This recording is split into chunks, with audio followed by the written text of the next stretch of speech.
तो hello students, welcome to my YouTube channel. ठीक है, आज हम अपनी फॉर्मूला सेट का नया चैप्टर नंबर 12 एटम से स्टार्ट कर रहे हैं। चलिए तो फटाफट जो है क्या कहते हैं अपनी फॉर्मूला सेट लिखना शुरू करते हैं। ठीक है, no theory no confusion, only फटाफट revision.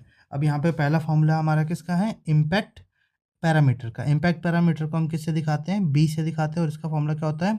1/4 pi epsilon not Z E square divided by के ई होता है। ठीक है, और यहाँ पे होता है कॉट थीटा बाई 2। अगर हम दूसरे फॉर्मूले की बात करें तो यहाँ पे हो जाता है, वो हो जाता है हमारा के Z E square divided by क्या होता है हमारा? के ई हमारे यहाँ पे kinetic energy under root 1 - cos theta divided by क्या होता है हमारा? 1 + कॉस थीटा होता है। ठीक, ज़्यादातर आप इस वाले फॉर्मूले को याद रखिएगा। ठीक है, वैसे ये फॉर्मूला बहुत आता नहीं है तो इसे याद रखने की बहुत ज़्यादा हमें ज़रूरत भी नहीं है। ठीक है, distance distance of closest approach की बात कर लें। अब ये फॉर्मूला आपको याद रखने की ज़रूरत है इस चैप्टर में। यहाँ पे 1/4 पाई एप्सिलॉन नॉट, क्योंकि इस पे हमें न्यूमेरिकल देखने को मिल जाते हैं। 2 Z E square divided by क्या होता है हमारा? के ई होता है। ठीक, इसके बाद हम बोहर क्वांटाइजेशन मॉडल की बात कर लेते हैं। तो बोहर क्वांटाइजेशन मॉडल क्या कहता है? MV इक्वल्स टू क्या होता है हमारा? एन एच अपॉन क्या होता है हमारा? 2 पाई। ये जो भी जो है क्या कहते हैं हमारे इलेक्ट्रॉन जो घूम रहे हैं ऑर्बिट में, वो एक पर्टिकुलर एंगुलर मोमेंटम से घूम रहे हैं। अब हम आते हैं स्पीड ऑफ इलेक्ट्रॉन की बात कर लेते हैं। तो स्पीड ऑफ इलेक्ट्रॉन हम v से दिखाएंगे। इसकी क्या क्या फॉर्मूला होता है हमारा? Z E square divided by क्या होता है हमारा? 2h epsilon not an. ठीक, अब अगर हम दूसरी फॉर्मूले की बात करें, अगर यहाँ पे हम सारी सब कुछ वैल्यू पुट कर ले, जैसे हमें ई पता है। ठीक है, जैसे हम यहाँ पे देख पा रहे हैं ई हमें पता है, एच पता है, एप्सिलॉन नॉट हमें पता है, और 2 हमारे लिए तो कांस्टेंट है ही है। अगर हम इन सब की वैल्यूज़ को क्या कर दें, पुट कर दें, तो हम यहाँ पे देखने को हो जाए मिल जाएगा कि 2.18 इंटू 10⁶ जेड डिवाइडेड बाई क्या हो जाएगा हमारा? यहाँ पे एन आ जाता है। और ये जो आता है वो किस में आता है हमारा? मीटर पर सेकंड में वेलोसिटी हमें देखने को मिल जाती है। इसके बाद हम रेडियस ऑफ ऑर्बिट की बात कर लें। तो रेडियस ऑफ ऑर्बिट को हम आर से दिखाते हैं। अब एक बात ध्यान रखिएगा कि हम आर नॉट को यहाँ पे अगर हम देखें तो आर नॉट हमारा क्या है? क्लोजेस्ट अप्रोच आर नॉट है को दिखाते हैं, और रेडियस ऑफ ऑर्बिट को हम आर से दिखाते हैं। तो आर इक्वल्स टू क्या हो जाएगा हमारा? N square H square epsilon naught divided by क्या हो जाएगा हमारा? जेड हो जाएगा हमारा pi M Z E square, pi M Z square. या फिर अगर हम यहाँ पे एच की वैल्यू, एच स्क्वायर की वैल्यू, एप्सिलॉन नॉट की वैल्यू, पाई की वैल्यू, एम की वैल्यू, एम हमारा अब इलेक्ट्रॉन की बात कर रहे हैं तो एम इलेक्ट्रॉन का मास। अब यहाँ पे अब जेड की वैल्यू अगर सॉरी ई स्क्वायर की वैल्यू हम यहाँ पे पुट कर दें तो हमें एक कांस्टेंट देखने को मिल जाता है। अब वहाँ पे क्या हो जाता है? ये हो जाता है हमारा 0.53 एन स्क्वायर अपॉन जेड। ठीक, और ये जो भी हमें देखने को मिल जाता है वो क्या देखने को मिल जाता है? एंगस्ट्रॉम में ये हमें देखने को मिल जाता है। इस बात काइनेटिक एनर्जी ऑफ इलेक्ट्रॉन की बात कर लें तो काइनेटिक एनर्जी ऑफ इलेक्ट्रॉन को हम के ई से दिखाते हैं। ठीक है, के ई हमारा क्या होता है? के ई होता है हमारा एम जेड स्क्वायर अपसाइला के सॉरी अपसाइला नहीं है, ये हमारा ई की पावर हमारा क्या हो जाएगा यहाँ पे? 4। ये हमारा यहाँ पे चार्ज है। H square 8h square epsilon naught का स्क्वायर एन यहाँ पे क्या हो जाएगा हमारा? यहाँ पे स्क्वायर जाएगा। इस वाले फॉर्मूले को याद करने की बहुत ज़्यादा ज़रूरत नहीं है। अगर आप याद कर लेते हैं तो ठीक है, नहीं तो इस फॉर्मूले को याद करने की ज़रूरत नहीं है। इसके बाद हम पोटेंशियल एनर्जी की बात कर लेते हैं। पोटेंशियल एनर्जी को या तो हम पी ई लिखते हैं या तो हम किसे यू से डिनोट करते हैं। और एनर्जी जो भी आएगी सबकी यूनिट किस में आएगी? जूल में हमें देखने को मिल जाएगा। तो इसका फॉर्मूला होता है हमारा 2m जेड स्क्वायर ई की पावर 4 डिवाइडेड बाई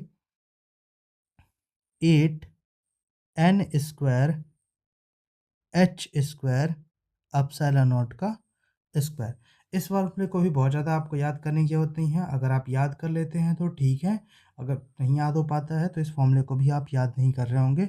ठीक, इसके बाद हम टोटल एनर्जी का फॉर्मूला देख लेते हैं। टोटल एनर्जी को हम TE से दिखाते हैं, ठीक है। ये हमारा होता है -mz² e⁴ divided by 8n² h² epsilon not. यहाँ पे हमें सब कुछ पता है कि यहाँ पे m हमारा क्या है, मास ऑफ इलेक्ट्रॉन की अगर हम यहाँ पे बात कर रहे होंगे। ई हमारा यहाँ पे क्या है, चार्ज है 1.6 × 10⁻⁻19 कूलम। ठीक, यहाँ पे एच की अगर हम बात कर लें तो एच हमारा क्या है, प्लांक्स कांस्टेंट। एप्सिलॉन नॉट तो हमारा क्या है, 8.85 × 10⁻⁻12 होता है। ठीक, इसके बाद हम यहाँ पे बात कर लें तो इनके बीच में जो रिलेशन है, अब ये वाली जो टोटल एनर्जी का फॉर्मूला है, इसको भी हमें याद करने की ज़रूरत नहीं है। इनके बीच में जो रिलेशन है वो हमें ध्यान में रखने की ज़रूरत है कि total energy U equals to क्या होता है हमारा, potential energy PE divided by U equals to क्या होता है हमारा, यहाँ पर है माइनस काइनेटिक एनर्जी। ये रिलेशन हमें याद करने की ज़रूरत है। ये हमारा क्या है, इम्पोर्टेंट रिलेशन है अगर हम ये देख रहे होंगे तो यहाँ पे। ठीक, इसके बाद हम हाइड्रोजन स्पेक्ट्रम की बात कर लें तो हाइड्रोजन स्पेक्ट्रम के लिए अगर हम वेवलेंथ निकालना चाहते हैं तो 1/λ इक्वल्स टू क्या होता है हमारा, R, और ये होता है हमारा 1/n1 का स्क्वायर माइनस 1 क्या होता है हमारा, n2 का स्क्वायर यहाँ पे देखने को मिल जाता है। ठीक, अब यहाँ पे R हमारा क्या है, तो R हमारा है रेडबर्ग कांस्टेंट। ठीक है, R की वैल्यू हम कैसे निकालते हैं एक बार देख लें तो हम यहाँ पे 2π² k² डिवाइडेड बाई CH² से हम यहाँ पे इसकी वैल्यू निकालते हैं। CH³ होता है वैसे यहाँ पे, लेकिन ये सारी चीज़ें आपको याद रखने की ज़रूरत नहीं है। आपको बस यहाँ पे ये कांस्टेंट याद रखना है कि ये क्या होता है हमारा, 1.0973 इंटू 10⁻7 पर मीटर होता है। ये क्या है, रेडबर्ग कांस्टेंट है। इसके बाद हम लाइमन सीरीज़ की बात कर लेते हैं।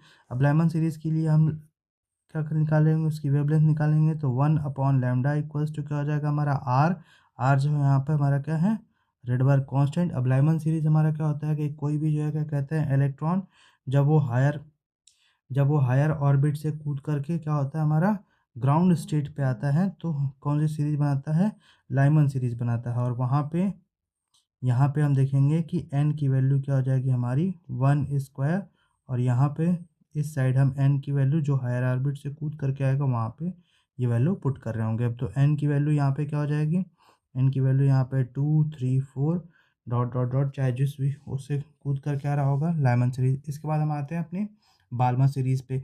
अब बाल्मर सीरीज़ में अगर हम वेवलेंथ निकालना चाहें तो इसका फॉर्मूला क्या होता है, 1/λ इक्वल्स टू R, वो हमारा क्या होता है, रेडबर्ग कांस्टेंट। इसकी वैल्यू कितनी होती है, 1.0973 इंटू 10⁻7 पर मीटर होती है। ठीक, इसके बाद हम यहाँ पे वैल्यू पुट कर दें तो ये हो जाएगा हमारा लाइमन सीरीज। बाल्मर सीरीज कब बनती है, जब हमारा जो है क्या कहते हैं, इलेक्ट्रॉन हायर एक्साइटेड स्टेट से फर्स्ट एक्साइटेड स्टेट में वापस आता है तो जो हमें सीरीज देखने को मिलती है वो हमारी कौन सी सीरीज बनती है, वो हमारी बाल्मर सीरीज बनती है। तो यहाँ पे क्या हो जाएगा हमारा, ठीक, n की वैल्यू यहाँ पे हम 2 रख लेंगे इसके लिए, और बाकी का जाओ यहाँ पे n की वैल्यू जो बची हुई है वो क्या हो जाएगा हमारा, हायर ऑर्बिट 3 4 5 6 7 8, इस तरीके से जो भी हमारा ऑर्बिट यहाँ पे बन रहा होगा।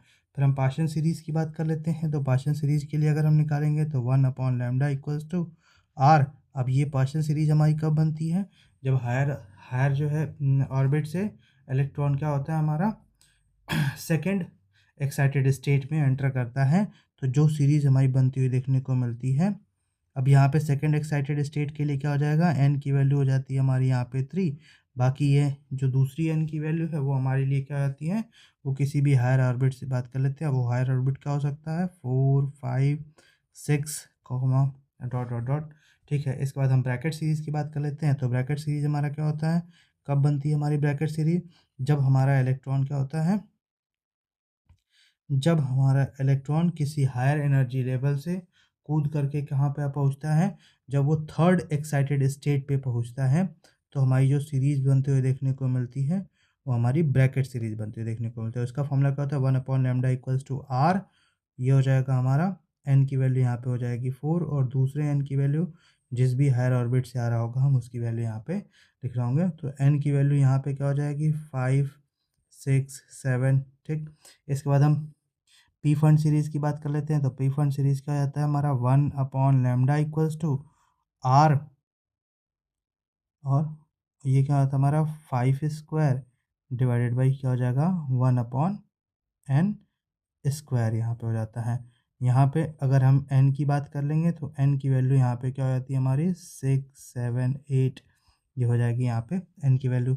अब अगर हमें लैम्डा मैक्सिमम की बात कर लें, यहाँ पे फॉर मैक्सिमम लैम्डा की अगर हम यहाँ पे बात कर लेंगे, तो मैक्सिमम लैम्डा के लिए हम यहाँ पे क्या रखेंगे, n की वैल्यू को मिनिमम रखेंगे। क्या रखेंगे, n की वैल्यू को मिनिमम रखेंगे।